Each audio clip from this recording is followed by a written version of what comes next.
Have you ever looked at someone and thought, wow, she's so confident. I so wish I could be like her. For years, I believed that confidence was something the people were born with. I thought some people simply walked into a room naturally confident, spoke without fear, and never questioned themselves. Life has taught me something very different. Confidence is not a personality trait. It is a result, it is something we build. And the beautiful thing is that if confidence can be built, it can be rebuilt in many different areas. And that matters because many of us, especially women, we spend years losing pieces of our confidence without even realizing it. And sometimes it happens after becoming a mother, sometimes after a difficult marriage, sometimes after hearing criticism for years, sometimes after gaining weight, and sometimes after failing in something that we cared deeply about. And one day we wake up and wonder, what happened to the woman I used to be? I know that feeling. Imagine you're about to give a presentation at work. Now imagine two different people. Someone who lacks confidence might think, oh my God, I'm going to mess it up. I don't know what people are going to think about it. Someone with confidence is going to think, you know what, I'm a little nervous, but I'm prepared. I'm going to try to do my best. And even if I make a mistake, oh well, I'm going to learn from it. So the confidence person isn't fearless. They simply trust themselves enough to take action. And here's what I discovered. Confidence doesn't come before action. Confidence comes after action. Nobody becomes confident just sitting on the couch thinking about becoming confident. You build confidence by keeping promises to yourself. Every promise you keep tells your brain, I can trust myself. And every promise you repeatedly break tells your brain, maybe I can't. Think about it. If every night you tell yourself, tomorrow I'm going to go for a walk, and tomorrow comes and you don't, and the next day you make the same promise and you don't, then the next day, again and again, eventually your subconscious brain stops believing you. Not because you're lazy, not because you have trained yourself not to trust your own words. Now imagine the opposite. You promise yourself you are going to walk for just 10 minutes and you do it. And the next day you do it again and again. Little by little, your mind begins to say, you know what, when she says she's going to do something, she actually does it. That is confidence. Confidence is self-trust, not perfection, just self-trust. And this is where confidence connects beautifully with character. Character is doing the right thing when nobody's watching. Confidence is believing you can rely on yourself because you have practiced doing the right thing consistently. And integrity is what connects the two.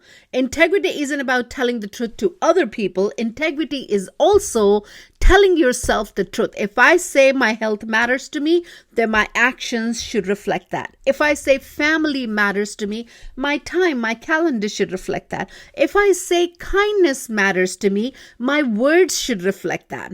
The more aligned our actions become with our values, the more confident we naturally become. Because there is no conflict inside us.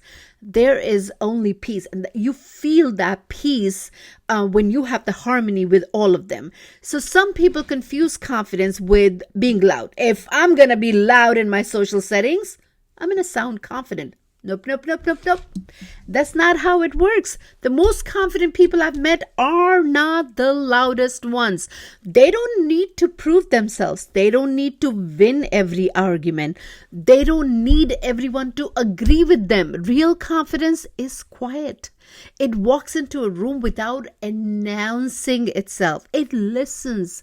It learns. It admits mistakes. It apologizes when necessary. And it keeps moving forward. Confidence also means becoming comfortable with discomfort. When I started creating videos, I wasn't confident. I wasn't really worried about how I looked on the camera, but I definitely was concerned. I worried about my voice. I worried about my accent. I worried about what people are going to think about it. If I had waited until I felt confident, I probably never would have started. Instead, I started before I felt ready, before my room was ready, before microphone was ready, before my walls were ready.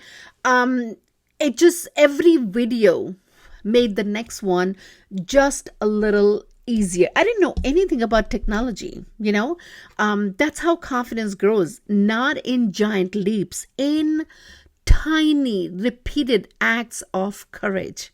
Here is another lesson that changed my life. Stop borrowing confidence from other people's opinions. And I'm so big on that. What do I mean by that? If your confidence depends on compliments, it is going to disappear with criticism. Take my words on that. Build confidence from your own standards. Ask yourself at the end of the day, did I live according to my values today? Not did everyone approve of me today? Because these are two very different questions. One gives your power away, the other one gives it back. And as women, especially in our next chapter of our life, we have an incredible opportunity. We no longer need to prove our worth. We get to discover it. Isn't that so beautiful to know that? We get to stop comparing ourselves with younger version of ourselves or with other women. We get to become women who trust themselves, women who keep promises to themselves, women whose confidence comes from character, women whose strength comes from integrity. So if you are waiting to feel confident before taking the next step, apply for the job anyway. Start the business anyway. Go for the walk anyway. Record the video anyway and post the video anyway. Have the difficult conversations anyway. Confidence isn't waiting for you at the beginning. It's waiting for you on the other side of action. Remember this. Character is who you are. Integrity is how consistently you live your values. And confidence is the natural result of becoming someone you can trust. Your next chapter doesn't require you to become someone else. It simply asks you to become more deeply aligned with the person you were always meant to be. And that is where real confidence begins. And going back to the Break the Habit of Being Yourself by Dr. Joe Dispenza, confidence is something that magically appears after you have achieved success. It grows as you repeatedly think, act, and respond like the person you want to become. For example, if you want to become more confident, you don't wait until you feel confident before speaking up or trying something new. You practice those behaviors, and over time, your confidence grows because you have built evidence that you can handle challenges. And there's another misconception about confidence that I think holds so many of us. We often label ourselves by saying, I'm just not a confidence person, or I am a confident person. That's rarely true. Confidence is not a single personality trait. It is often specific to the area of the life you're in. You can be incredibly confident at work and still feel nervous walking into a gym. You can confidently raise children and still doubt yourself when starting a business. You can confidently manage a team of 50 people, yet feel anxious speaking in front of a camera. You can be confident in your relationships, but so uncertain about your health journey. And that is okay. You don't have to be confident in everything to call yourself a confident person. Confident isn't all or nothing. It's possible to be both confident and uncertain at the same time, just in different areas of your life. The mistake we make is allowing one area where we insecure to define our entire identity. Instead of saying, I am not confident, try saying, I am still building confidence in this area. That one small change reminds us that confidence isn't fixed. It is developed, it is practiced, it is earned through experience. And every time you step into something that feels uncomfortable, You are expanding the circle of places where confidence can live. And thank you for spending these few moments with me. If this message spoke to you, if you are thinking about building confidence, leave a comment and tell me, what does confidence mean to you? Or in what areas you are building your confidence day by day? And if you're on your own journey of becoming a better version of yourself, I would love for you to subscribe, because we're not just trying to change our circumstances. We are trying to become the kind of people our future deserves. Thank you, and I will see you in the next video.